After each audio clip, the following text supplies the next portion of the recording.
곽양은 소림사 승려들에게 포위당하고 말았다. 어느새 곤봉을 든 승려들이 8명씩 앞과 뒤를 가로막으니 그 숫자만 16명이었다. 거기다 황색 가사를 걸친 승려네 사람이 오고 있는 것이 보였다. 그들은 손에 병기를 들고 있지 않았지만 무공이 대단한 고수들임에 분명했다. 상황이 이쯤 되니 곽양은 혼자 몸으로도 빠져나갈 가망이 없음을 직감했다. 한 승려가 곽양에게 나한당 수자어른의 명을 전했다. 즉시 병기를 내려놓고 산 아래 이리정으로 내려가 이를 저지른 까닭을 상세히 진술하고 처분을 기다리라는 것이었다. 곽양은 단검을 내놓을지 말지 망설였다. 곽양은 비록 호방한 기질은 있지만 그렇다고 막무가내로 일을 처리하는 성격은 아니었다.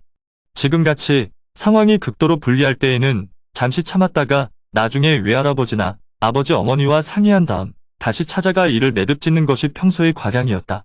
조금만 생각할 시간이 더 주어졌다면 아마도 곽양은 잠시 머뭇거리다가 결국에는 단검을 내놓았을지도 몰랐다.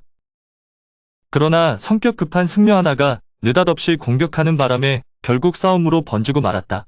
이 승려는 소림사의 무기를 들고 와서는 동문 사형제를 다치게 한 것에 화가 많이 나 있었다. 승려는 소림의 금나수법을 펼쳐 곽양의 칼집을 움켜잡았다.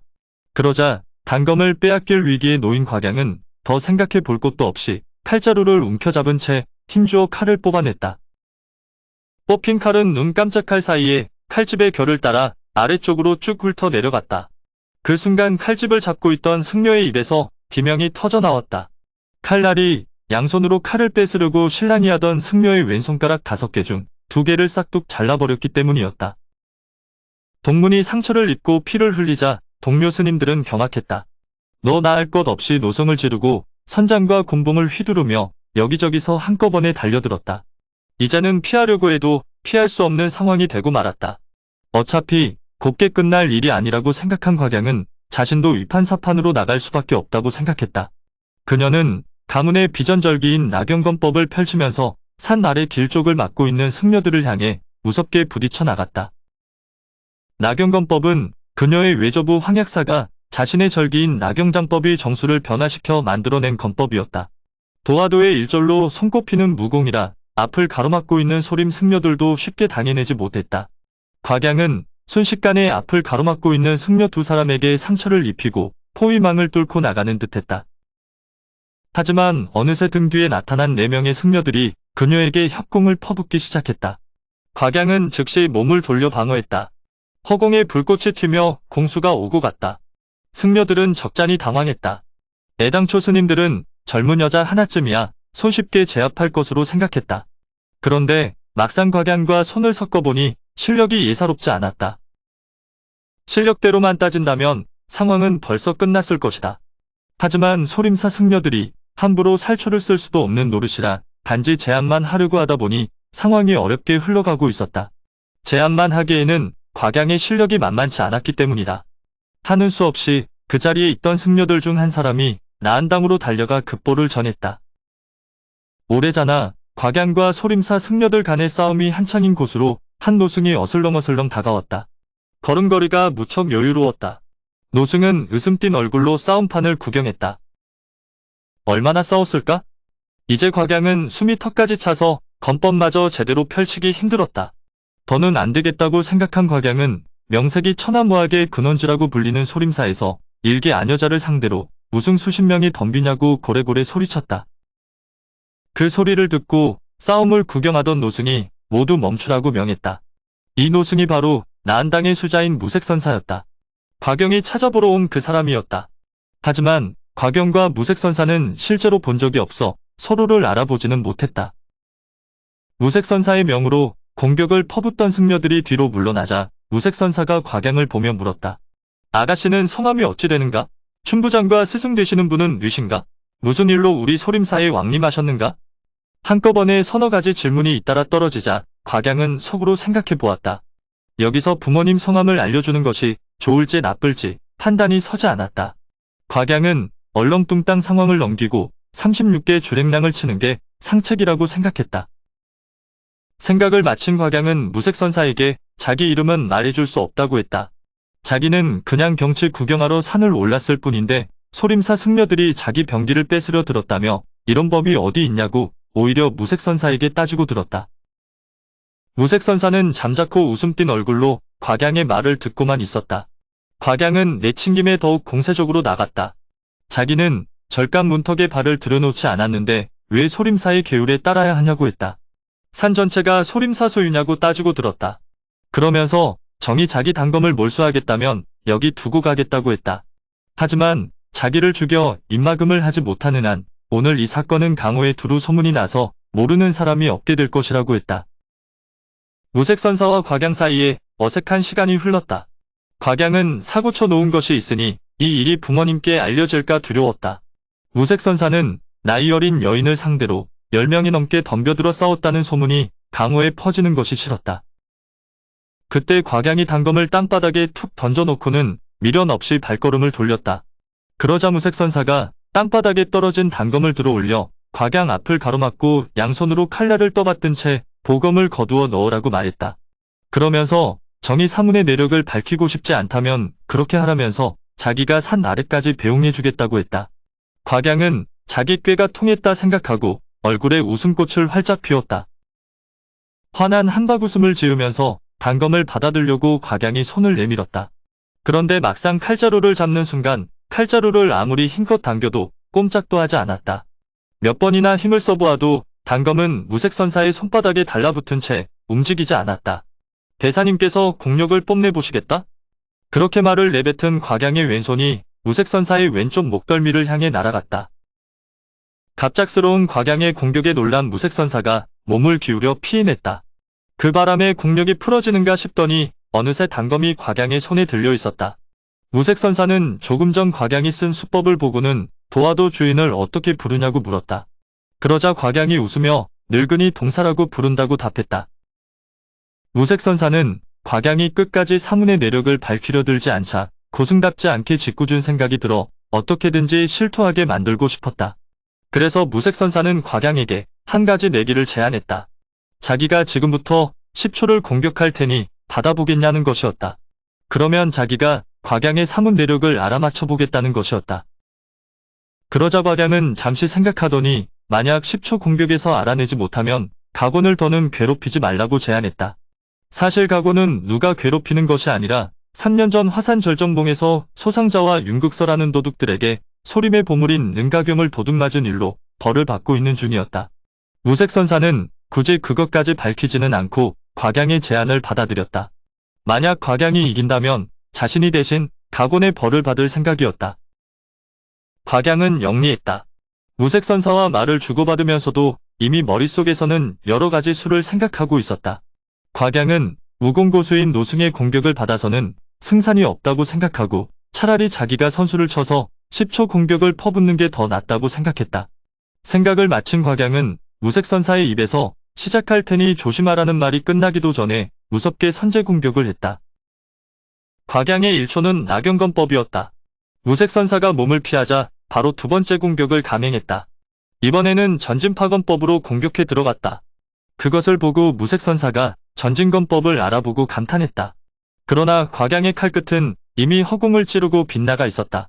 그 순간 무색선사의 5 손가락이 곽양의 팔뚝을 낚아챌 목적으로 날아들었다.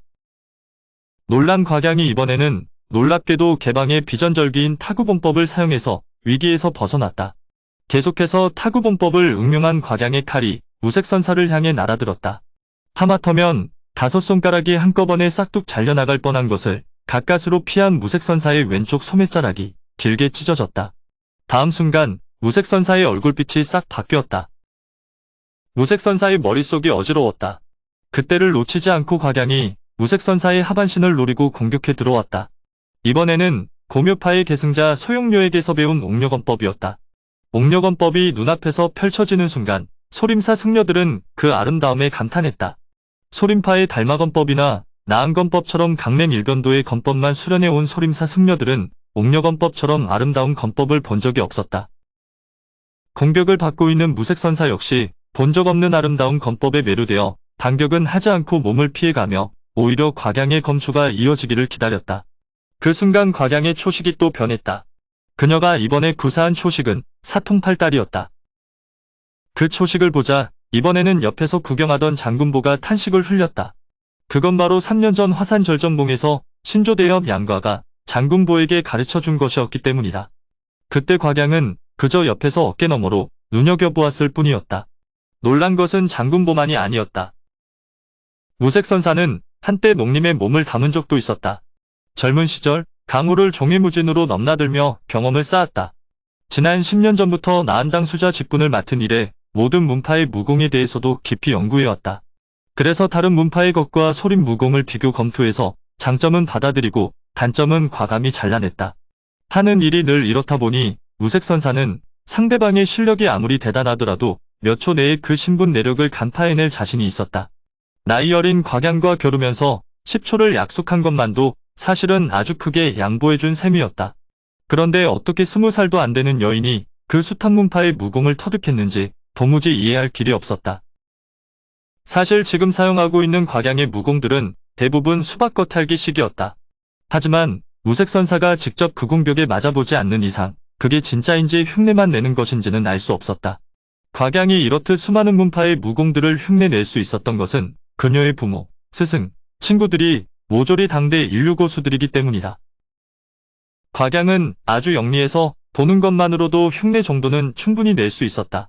그런 곽양이 지금 무색선사를 상대로 친구들의 무공절학 중 자기가 흉내 낼 수 있는 것들을 한 토막씩 끌어내어 뒤죽박죽으로 섞는가 하면 초식마다 이리저리 갖다 붙여 사용하니 무색선사 같은 무학의 대종사도 현기증을 일으킬 판국이었다. 상황이 그렇다 보니 무색선사도 무공 수위를 조금씩 높여갔다. 그리 되니 곽양도 힘에 붙이기 시작했다. 급기야 무색선사의 장력에 단검을 놓치는 상황까지 갔다.